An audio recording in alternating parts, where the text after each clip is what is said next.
আমার এখনো মনে করলে হাসি পায়। আমি যখন বিয়ের পরে ১ম শ্বশুরবাড়ি গিয়েছিলাম তখন YouTube দেখেই রান্নাবান্না করতাম। কারণ রান্নাবান্না আমি তেমন পারতাম না। আর এখন YouTube এ আমার নিজেরই একটা রান্নার চ্যানেল আছে। আসলে ভাবতেও অবাক লাগে এবং ভাবতে হাস্যকরও লাগে। আসলে যাই হোক আমরা আসলে পরিস্থিতির চাপে পড়ে মেয়েরা অনেক কিছুই শিখে যাই। তো আজকের দিনটা একটু অন্যরকমভাবেই শুরু হলো। গত রাত্রে একদমই ঘুম হয় নাই। আর অনেকটাই সকালবেলা ঘুম থেকে উঠে গিয়েছি। আজকে মনে হলো যে একটু রুটি খাবো। যেহেতু আমি একবেলাই খাই তো সেজন্য গতকালকে দুপুরে খাওয়ার পরে আর কোনো কিছু খাইনি। তো সেজন্য আজকে ভাবলাম একটু রুটি খাবো।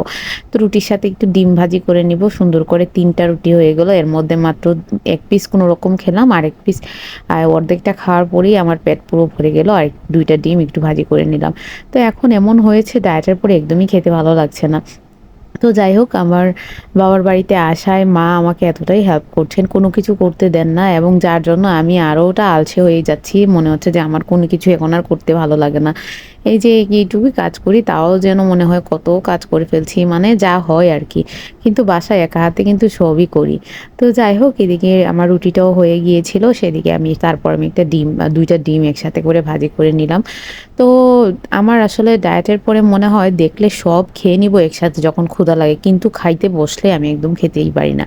তো এটা জানি না এটা প্রবলেম কেন হচ্ছে।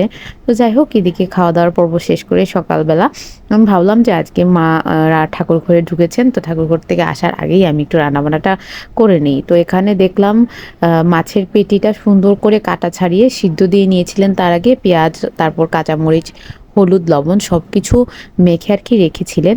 তো অনেক দিনের এমন হয় না যে অনেক সময় মাছের পেটিগুলো অনেক দিনের হয়ে গেলে এমন কেমন একটা গন্ধ হয়ে যায়। তো এই পেটি মাছগুলো সুন্দর করে সিদ্ধ দিয়ে এরকম একটু ঝুড়ো, ঝুড়ো করে নিলে খেতে খুবই ভালো লাগে গরম ভাতে। এটা আমার ভীষণ পছন্দের সেজন্য মা আজকে এটাই করেছিলেন। তো এটা একদম তাজা রুই মাছের ছিল। তো ভাবলাম ছোট বোনও যখন এসেছে একটু চিকেন করে নিই, ও আবার চিকেন অনেকটাই পছন্দ করে। তো আমি আমার মতো করে একটু চিকেন করে নিলাম। আর চিকেনের রেসিপি কড়াইয়ের মধ্যে তেল দিয়ে পেঁয়াজ, রসুন, আদা যা, যা লাগে হলুদ, লবণ, মরিচ, ধনিয়া গুঁড়ো, জিরে গুঁড়ো, গরম মসলা গুঁড়ো যা, যা লাগে সব একসাথে দিয়ে ভালো করে মসলা কষিয়ে নিয়ে তারপর চিকেনগুলো এর মধ্যে দিয়ে দিব আরকি। মানে আমি যে নিয়মে রান্না করি সেই নিয়মেই আরকি। তো একটু মাকে রিল্যাক্সে রাখার ব্যর্থ চেষ্টা, যদিও মা সবকিছু করে রেখেছেন।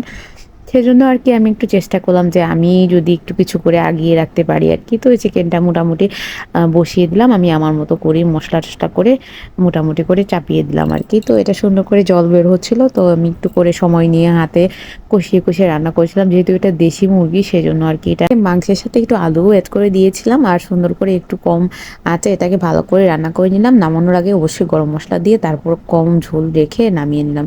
খুব একটা বেশি ঝোল আবার আমাদের ঘরে কেউ পছন্দ করে না। এদিকে মা আবার আজকে কলার মোচা যেটা হয় ওটা দিয়ে আরকি একটা আইটেম করবেন। তো সেজন্য আলুটা ভেজে নিচ্ছিলেন। তো কলার মোচা যেটা অনেকে আবার ঘন্ট খান, অনেকে আবার সুন্দর করে রসা বানিয়ে খান। তো মোচার রসা কিরকম বানাতে হয় তা আরকি আমি আজকে দেখাচ্ছি। এটা আমার মায়ের রেসিপি এবং আমার মাই রান্না করছেন। আমি ক্যামেরার ওপাশে ছিলাম। আর যে মোচাগুলো থাকে সেগুলো দেখলাম মা সুন্দর করে আগে সিদ্ধ করে নিলেন। যদিও ফুটেজটা আমার তেমন না হয়নি।